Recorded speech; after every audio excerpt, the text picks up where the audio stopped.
Welcome to Revising and Presenting Your Writing and some tips on giving feedback. After you complete this reading for today, which is chapter 7, and then watching this video, you should be able to answer these questions. So let's think today about how we're going to move forward. What's the big idea? I want you to be able to understand general, specific, and style revision, proofreading, feedback, and design evaluation. So what's the big idea here? A few things. First, when you engage in business writing, I want you to understand the importance of revision. You're going to spend the majority, ideally, of your time revising and improving your writing. Now, sometimes I'll see people who get into this perfectionist route and spend all this time trying to figure out the best wording or format. I get it, but usually in JSOM, people tend to err in the opposite direction where they're not putting enough time into looking at it and understanding audience and their expectations. You need to be diligent. It doesn't have to be perfect, but it does need to be good. Second, this lesson is not just about revision, but it's how you give feedback to others on their work. If you're going to be in the workplace, you're going to have a team, you're going to eventually probably be a manager, and you'll want people to do things your way, really, to be blunt, or at least up to the level of expectations of the company. To get that to happen, you have to train them. You're going to have to give feedback on writing as well as performance. So giving feedback is not just knowing what should be adjusted, but having the skills to communicate that information clearly and appropriately. So be able to point out what they're doing, but also what's not working. All right. So let's talk then about the 4 areas for revision. Content, organization, style, readability. You want to make sure your writing is revised in all 4 aspects. We're going to review them all in a little more detail. So with content revisions, we have to consider what's appropriate for the document. To do that, you need to understand norms, expectations associated with the document. What does your reader expect to see when they read this? That means you have to have a good idea of for whom you're writing, and because content is dependent on the audience and the type of document. You have to make sure it's complete. I love all of these questions right here that I had to do as a journalist, but they just are, when you think about what's complete information, does it answer all of this if our audience needs to know? So when you're revising a document, get yourself out of the mindset of thinking, I'm checking commas. These questions, the big content questions, are so much more important. You're also going to revise for organization. So looking at the document for standard elements, that intro, body, conclusion. Most business documents, short or long, are going to include these. Reports, letters, proposals, they're all following that pattern, including emails too. You leave any of these out and people are going to notice. For example, leaving off a conclusion might be a time when people think that you're being too abrupt with it. You might also need to think here, do I need to take a more indirect approach, which we talk about in chapter 17 later on, or if you need to be more direct so that the reader pays attention to important information. These type of choices, like I said, I will cover in a future lecture. Then let's think about style. So what's your voice? How do you write in terms of word choice, sentence, structure? For the document you're writing, do you need to have a formal or informal tone? I'll use myself as an example. Generally, I'm pretty casual with the people I manage, but if they get an email from me in a highly formal tone, they know this is probably something I've been directed to do and that I am being really serious. You also want to think about the way you check for balance and consistency in the information. So the document content, does it match the organization? Does it flow? Does it look like you wrote one section one day and then slapped the end on that night when you realized you forgot to send it? This makes, let me pull this back into a world, group projects. You don't want a mishmash of sections where clearly one person wrote one part and somebody else wrote the other. A good group project is going to have one consistent voice all the way through. So you need to check there's not overlap. You check the organization, the word choice, the grammatical structure, so the document sounds like one person went through it at the end. Let's look at this example in terms of content and style. Now, if you're in B-Law, I am expecting you automatically to maybe know the answer here. It's like a pop B-Law quiz. So you should be familiar with the term anyways for protected categories. So if not, here's a review. Equal Opportunity Commission, EEOC, has established categories that protect applicants and employees from employment discrimination based on things like race, ethnicity, religion, sex, sexual orientation, gender identity, age, and disability, and so on. Current cases all the way up to the Supreme Court make this really fun to research. All right, so as ethical business professionals, you want to avoid discrimination in your workplace. Let's say you have a direct report who writes you an email that says, "Did you hear? Joan, the fill-in-the-blank cook in shipping, was promoted." So Joan, the deaf clerk, or Joan, the Chinese clerk, was promoted. So language like this is an issue, probably obviously to you. I used to ask the students which one of these could you say.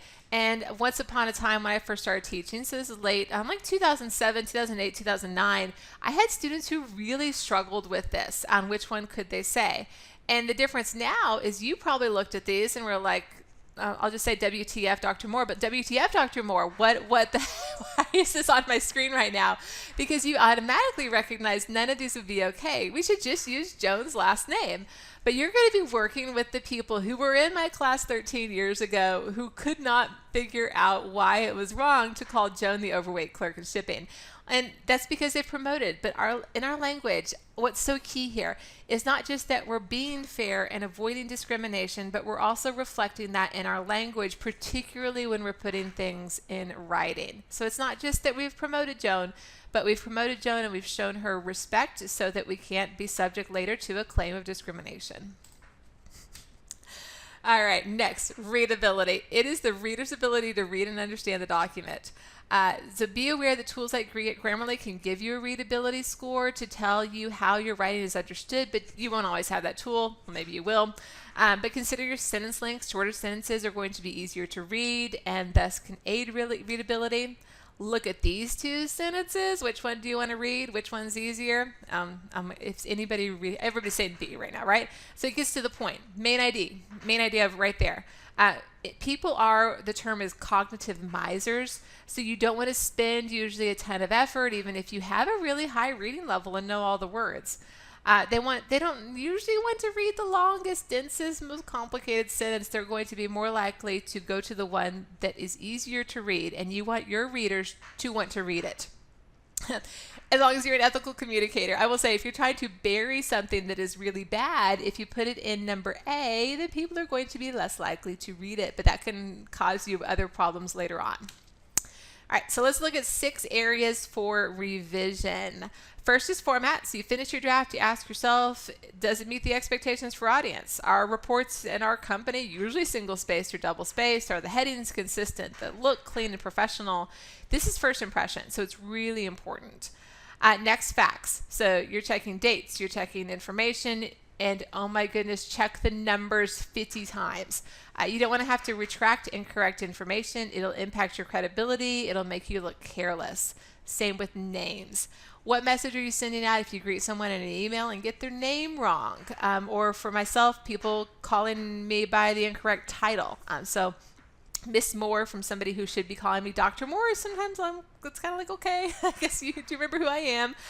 And that's not just sound bad about it, but just the idea that you need to make sure that you're showing the right respect or that you just recognize who people are. If you're doing that externally, and we'll talk about internal and external in Chapter 17, it can reflect poorly on the company that we don't value their business. I'll use Dr. Lukadu as an example. She has a name that's often misspelled, and she notices when people misspell her name. So you just need to be really careful there. So in the next couple of slides, we're going to practice using these. I know, exciting. But the book covers style revisions in section 7.3, but I'm going to give you a few more examples here. When revising, first big tip is to read your sentences out loud. That is something that is done professionally too. So if I was working with an editor, or let's say I would not want to do this job again, but if I was working and doing that, I might read the document out loud while somebody else is marking it up. That's a great way to edit group projects too. So if you pause this and read it out loud, you're going to start to hear some of the major errors. Personnel was misspelled. First sentence was an implied if-then, so it made it a little more obvious. Now, if you have studied grammar really intensely, you might be looking at that and saying, but Dr. Moore, like, That's the incorrect verb tense on if we get. That's not conditional. It's, I can just imagine my editing professor in college being like, no. Here's the deal. You are going for business casual language, which means the conditional verb there is less important than being clear. This is going to make some English teachers cry. So if you are, or let me just put this in another context. You decide to go to law school. Yeah, you're going to have to know the correct verb tense. You're working at a startup and you're just emailing a lawyer. It doesn't matter. So there I would tell you there's more rules, but it's just not that. I'm not generally worried about that in this class. Here's another example where you might break it into 2 sentences. I think this example is a little easier. It's not a terrible sentence, but it's long, and our writing could be more effective with 2 broken in half like this. And that's really good information, right? It's simple stuff there. All right, you can also revise to remove redundancy. So redundancy is when something is repeated unnecessarily. Now you can repeat words in sentences in business writing to link sentences. It's called a chain link technique sometimes, but you want to remove other redundancies like this. So we are going to get a little more complicated in business writing with the concept of what is a redundancy. All right. So you'll see some redundancies I've noticed, maybe you found the same, and then here is a revision of it where it's just simplified a little bit more. Second chance to try that out. Too much, kind of redundant. I want you to revise so you can pause, or maybe you've already read it. You'll see here I've marked off some things that are just overdone, and there is the simplified revision of it. So don't think of redundancy as just a repeated word. You could repeat the word even patronage twice if it was from one sentence to the next to link them together. Okay. You'll also want to try and evaluate long prepositional phrases, especially making sure that they are modifying what they're supposed to be modifying. I'm not going to read that out loud. It is a mouthful. It is difficult to follow. So here are all of the prepositional phrases that are messing with the clarity of the sentence. How do we fix it?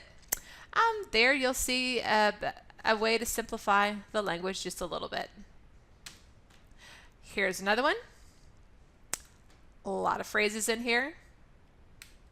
And a much, much better version of that. All right, here's another wonderful technique that I'm pretty sure you're going to use one day. And that is revising documents to consider if the format is making it easier to read, specifically thinking about lists. So you'll notice here that my list is numbered, but it's a hot mess, right? That's because the text numbered them, but these categories don't have an apparent ranking. So they might make more sense as bullet points. But however you did that would be, again, just a little bit better. Let's think about this one. So maybe even just skimming over it, you can see a couple of different categories in that really grammatically poorly written sentence. And there you can see it's broken down. If I were continuing to edit that, the lack of space after psychological and environmental drives me batty. But that would be another way that you can make it even just a little bit stronger. That would be document format instead of the sentence organization. All right, so next part on this that I want to talk about is just generally providing feedback.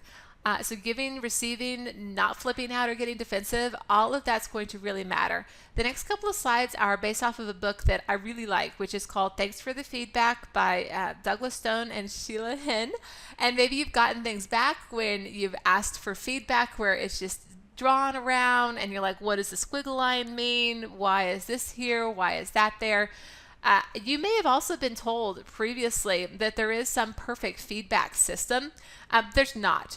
So what you want to think about is how can I communicate to my audience how to get better? And there's a couple ways you can do that. First off, you can model being a good learner. So when you do get feedback, you show how you're doing that. That can be really difficult. Maybe you're thinking about saying, what can I learn from this? How can I grow? And then let people know what you're doing based on their feedback. That's really important. When you're giving people feedback, you need to be sure that you're balancing the receiver's feelings with the needed feedback. So at this point in college, I see students who are hesitant. They don't want to give feedback because they don't want to offend the people in their class. And I appreciate that, but that doesn't help them. You doing peer reviews in this class right now, if you're like, hey, that's cool, that doesn't help them make their portfolio better. It's going to hurt their grades. So you need to think about, what do people need to move forward? And then ask your receivers how to give them feedback, because people are different. I am going to do this in this class with the portfolios. I am going to ask you how much writing feedback you want. Do you want of course everybody wants their grade, right? And then I will do a rubric, so you'll have the rubric scores. Do you want additional comments after that? You're not going to probably be revising the portfolio, so then how much feedback is useful for you going forward? When you are providing feedback as a boss or a leader, be aware that rather than an annual situation of feedback like a review, you want to be giving feedback all the time. So that includes appreciation. It could be specific, fact-based statements about positive aspects of what they're doing, highlighting those achievements to the employee alone, but also praising employees in front of their coworkers really makes them feel valuable and will contribute to a positive overall team. With feedback, think about yourself as a coach. So rather than specific critiques, helping the person you're giving feedback to figure out where to improve or grow. So this could mean you give them feedback on a specific area of their performance instead of just telling them what to do. Ask them questions about how they can move forward or what they could adjust. That puts more ownership on them in the process. And be sure to be specific with this too. So it's not just seem nice. It's when you're sending emails, be sure to include a conclusion, because sometimes people think you're abrupt. All right, finally, give feedback not just through praise and coaching, but through evaluation. So comparing your performance to peers in the same position or what the standard of expectation is in the industry. So if you're a sales manager, this is a typical mode of evaluation because your performance is judged perhaps by the number of sales that you're making. So what kind of feedback are we talking about? With appreciation, it can be as simple as thanks for coming in early. If they came in early, acknowledge the extra effort. It's even better if you can comment on something specific like their performance. Next, with coaching, you might sit down privately and give feedback, starting by framing the meeting with, I'm going to ask you some questions so we can figure out how to improve your performance. That can help the questions seem less accusatory and more collaborative. Or another example, I'll just give you one that I've even said to people I manage, is like, how can I help you do your job better? What do you enjoy most about your job? And then that can lead us into the other areas that need a little bit of work. And then finally, evaluation. So I will tell you, I submitted if you've ever seen the jokes online about academia, I submitted an article that was going into potentially a book. It had been actually requested. And then I got the feedback back that this was basically, they told me it was like college freshman level work, and this was part of my Ph.D. That's not useful feedback. If they had said, we noticed that you had included some wrong sections at the end of the article because I had sent the wrong draft, like that would have been useful feedback. But when the evaluation is really negative, like that seems like intern work, that's not useful for people to get better. So you want to think about ways that you can be a little bit more specific there. Couple of things finally to consider about this, and we'll kind of go into some steps for evaluation, is that we can have pretty big feedback blind spots. Mine is definitely my face, where I will make faces. I have to just really be sure that I'm assuming that neutral face, that neutral tone. And then you also need to watch your patterns. Eventually your employees are going to figure you out. There are stories in the workplace about how employees have noticed that, in fact, there's one that's kind of famous that you can Google if you want, where these employees assumed that they were all about to get laid off because what had happened is somebody who didn't normally come into the office on Friday afternoon came in the office on Friday afternoon. You have patterns, so you need to be aware of what you're doing, even if it's just routine things at work. All right, so when you are giving feedback on your writing, here's the sort of the big picture I want you to think about. If they handed back your paper and it looked like that one, what would you do? Well, I would guess, unless you have to revise it for your portfolio, you're probably throwing it away. I've seen students do that in the classroom. I get it. If you're not revising, this isn't super useful feedback because it's everything that's wrong. It is not everything that could be better. Imagine this in a different scenario. Your boss is asking for feedback, so you print the document your boss wants feedback on, you print it out, you mark it up like this. How would your boss have rather gotten that feedback? Yeah, they probably would have rather you emailed them some big picture things you changed or just fix the document and track the changes. With feedback, remember you want to focus on the product. What does the document need to do? And you're not critiquing the writer, you're critiquing the document. Second, determine how much feedback is needed. If you look at this example, that much feedback might overwhelm that person. Figure out how much feedback they're asking for. And third, what's the best way to give feedback? Like I previously mentioned, do you need to give overall comments? Did they want track changes? I have learned my lesson with helping people, particularly friends, with their resumes. The first thing I ask if somebody says, hey, can you look at my resume, is I ask, what kind of feedback do you want? What would help you get to the next draft? Usually people don't want me to go through the whole resume and tell them everything that's wrong. They want to know what is working and maybe if it's going to work with the applicant tracking systems. Saves me a lot of time too when I'm going through and looking at their resumes.